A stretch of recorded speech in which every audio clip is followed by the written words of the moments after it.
Zaman digital ni macam semua orang daripada budak-budak sampai warga emas kena carpal tunnel syndrome. Apa maksud carpal tunnel syndrome ni? Carpal tunnel syndrome disebabkan oleh saraf median nerve tersangkut dalam terowong di dalam tangan. Dalam terowong tu ada beberapa tendon dan saraf median nerve. Masa berusia atau kalangan berisiko tinggi, terowong tu semakin sempit. So masa terowong tu sempit, median nerve tu macam tercekik. So bahagian yang saraf tu supply, tempat tu akan jadi kebas. Kenapa ia lebih sering berlaku di kalangan pekerja dekat pejabat dan juga pengguna smartphone? Carpal tunnel syndrome ni seperti trigger finger, lebih common di kalangan perempuan 45-50 tahun ke atas, mengandung, dan setengah-setengah pekerjaan seperti drill yang break untuk jalan. Itu yang one of the highest risk factor. Sekarang, dalam zaman moden, kita tengok ramai pengguna komputer, gamers ada sakit macam ni, tapi kita tak ada enough studies or documentation to prove untuk menyatakan bahawa pengguna komputer akan lebih sakit carpal tunnel. Apa simptom awal carpal tunnel syndrome yang sepatutnya seseorang itu boleh sedar? Selalunya paling awal dia akan rasa sakit dan kebas. Jari tangan tu kebas. Dia ada spesifik. Saraf ni, setiap saraf ada spesifik distribution. So, median nerve ni dia kena ada 3 jari ni. 3,5 jari keempat, jari kemanis, 3,5 atau 3 jari. Jari akan rasa kebas. Selalunya waktu bangun pagi. Masa bangun pagi, dua-dua tangan akan selalunya akan kebas dan mereka cuba buat suatu pergerakan untuk kurangkan rasa kebas. Lama kelamahan, kebas sakit akan menjadi kelemahan. Masa menjadi kelemahan, kita boleh nampak otot di ibu jari dah kita panggil wasted. So otot tu jadi kecut. Itu irreversible. So yang tu yang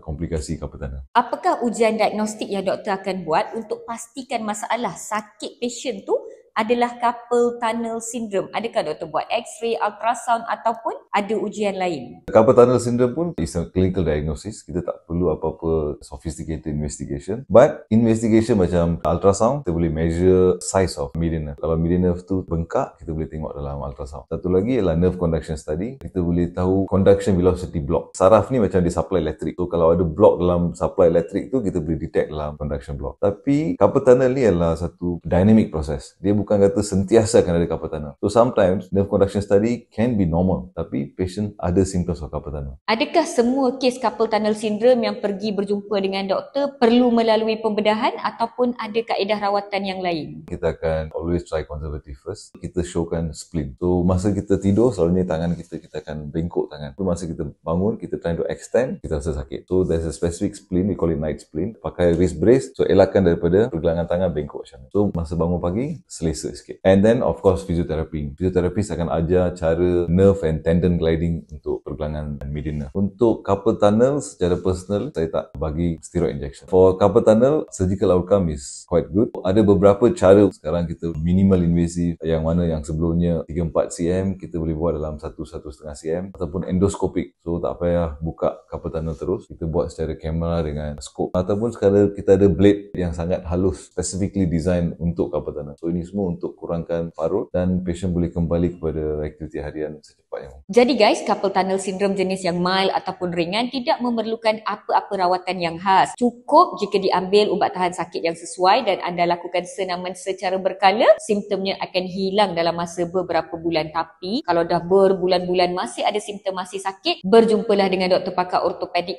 hand surgeon. Hai, saya Dr. Jayasilan Kapudewan, pakar ortopedik dalam sub kepakaran upper limb, hand and microsurgery di Columbia Asia Cerah. Video berbentuk pendidikan kesihatan ini dibawakan khas untuk anda oleh Columbia Asia Hospital Ceras.